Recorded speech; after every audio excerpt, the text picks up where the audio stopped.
Bonsoir à tous, bienvenue dans votre journal. Les titres de ce 16 février. À Tours, la mosquée Bousignac ouvre grand ses portes au public. Objectif, éviter la stigmatisation de l'islam. En sport, c'est ce que l'on appelle une occasion ratée pour le Tours FC qui reste dans la zone rouge, toujours 18e du classement de Ligue 2. Après son match nul face à Arles-Avignon, grand retour de la star Andy Delors. Le résumé de la rencontre, c'est à suivre dans ce journal. Et puis la divine, elle était éblouissante, a tourné avec les plus grands, Visconti, Fellini, Sergio Leone. Claudia Cardinal, la bellissima, était à Tours pour le festival de films italien Viva il Cinema au studio et on en a profité pour l'interroger sur les plus beaux moments de sa carrière. Bonsoir à tous. Il ne faut céder ni à la peur ni à la division. Manuel Valls a appelé aujourd'hui à l'unité pour combattre ce qu'il nomme l'islamo-fascisme. Et pendant ce temps, les mosquées qui craignent la stigmatisation de leurs fidèles ouvrent leurs portes au public. C'était le cas à Tours hier, dans le quartier de Roche-Pinard. La mosquée Bousignac a organisé une journée portes ouvertes. Objectif, jouer le jeu de la transparence pour venir à bout des clichés stigmatisants autour de l'islam. Audrey Champigny. Noyée au milieu des tours d'immeubles du quartier de Roche-Pinard, la mosquée de Bousignac se fait discrète, presque invisible. Et pourtant, tous les jours, une quarantaine de fidèles, tous profils confondus, poussent cette porte et viennent prier.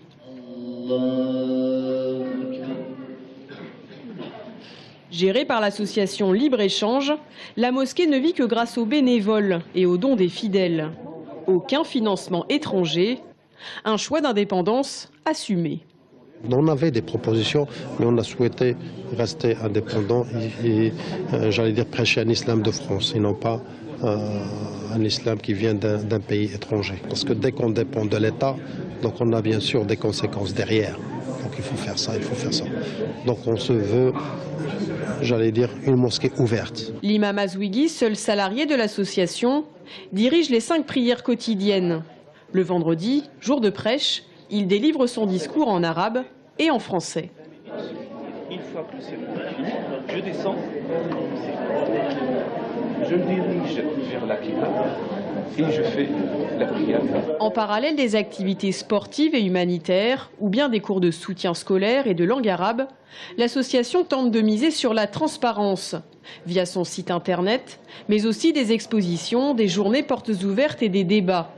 Objectif, montrer, expliquer, démystifier, pour, disent-ils, redorer le blason de l'islam. L'architecture, c'est très très simple. Donc on n'est pas dans les mosquées de Turquie ou d'ailleurs. Il n'y a pas de minaret, il y a pas. Donc là quand même, donc il y a, on va dire quelque chose qui représente quand même. Là, on va en faire un tour puis vous expliquer après donc le minbar, le mihrab, comment ça se passe. L'ouverture, elle fait partie de l'islam depuis des siècles et des siècles. Donc il faut qu'il y ait cette ouverture.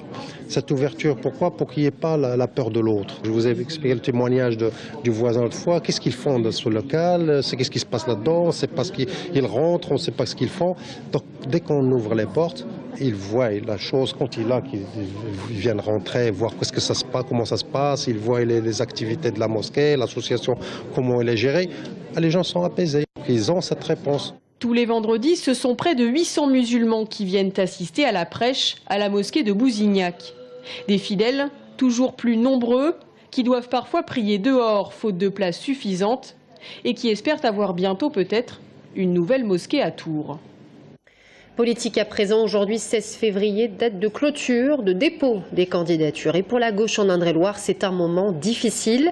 On s'intéresse ce soir au canton de Tours-Est, Tours 2, un canton élargi qui part du centre de la ville à Beaujardin, en passant par Velpeau et le quartier du Sanitas, un canton diversifié où la gauche est divisée et le PS également en son sein. À 5 semaines du premier tour, quelles sont les forces politiques en présence à gauche comme à droite? Décryptage avec Florent Carrière.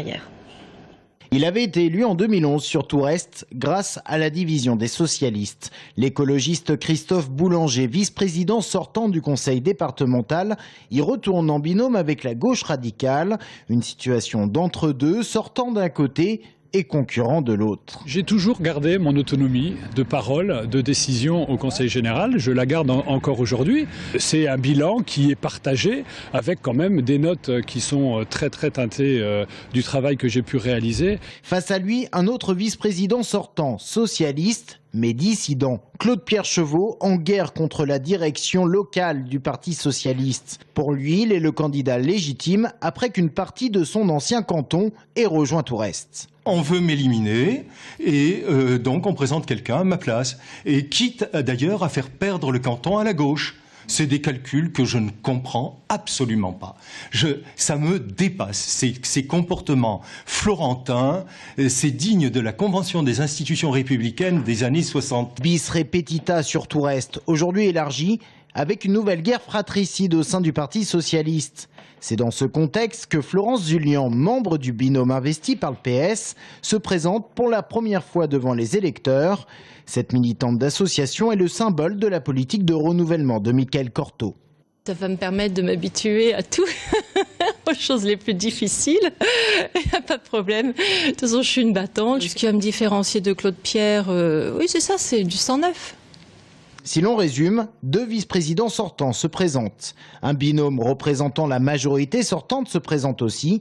Pour le premier tour, ils sont donc 3 binômes à défendre le même bilan ou presque. Cette situation ubuesque pour certains fait les affaires de la droite et du centre qui eux partent unis pour ces élections. C'est dans la logique des choses. En 6 ans, la gauche a changé 3 fois de président. Ils se sont battus tout le temps ensemble, donc voilà. On a une carte à jouer, oui, maintenant c'est pas gagné d'avance, il faut faire campagne, il faut aller à la rencontre des personnes. Ce n'est pas gagné d'avance, d'autant plus que le Front National présente un binôme. L'un de ses 2 membres est un instituteur, Jean-Guy Protin, est le secrétaire départemental du collectif Racine, ce mouvement qui réunit les enseignants sympathisants du Rassemblement Bleu Marine. Et pour être tout à fait complet sur les candidatures officielles sur le canton de Toureste, regardez cette infographie. Louis Alluchon, Marion Nicolai Cabane pour l'UMP UDI, Christophe Boulanger, vous venez de l'entendre, avec Fanny Puel pour Écolo Citoyen, Claude-Pierre Chevaux et Marie-Hélène Mourier-Dubourg pour Divers Gauche, Laurence Le Cardonnel et Jean-Guy Protin pour le Front National. Et enfin Dominique Lemoine et Florence Zullian, que vous avez également entendu dans ce sujet pour le Parti socialiste. À 76 ans, elle fait encore chavirer le cœur des hommes. La bellissima Claudia Cardinal était à Tours ce week-end, invitée d'honneur du festival de films italien Viva il Cinema au studio. La diva italienne a tourné près de 150 films avec les plus grands réalisateurs de Fellini à Visconti, en passant par Sergio Leone et Christian Jacques. Une carrière internationale éblouissante sur laquelle l'actrice est longuement revenue devant un parterre de journalistes conquis. On l'écoute au micro d'Audrey Champigny. Avec Jean-Paul, on en a fait de toutes les couleurs, hein. On s'est tellement amusé. Quand on faisait la Viaccia, les scènes d'amour, on se faisait ça. Et le metteur en scène Mauro dit arrêtez de jouer. Et puis quand on a fait la Schkumun dans le sud, là aussi on en a fait tellement. Lui me disait de séduire le directeur pendant que lui, il jetait tous les meubles et les mettait dans la rue. On se mettait toujours d'accord pour faire des trucs terribles. Mais j'ai eu la veine de tourner avec des grands. Et c'est marrant parce que quand j'ai tourné le Guépard et 8,5, c'était en même temps.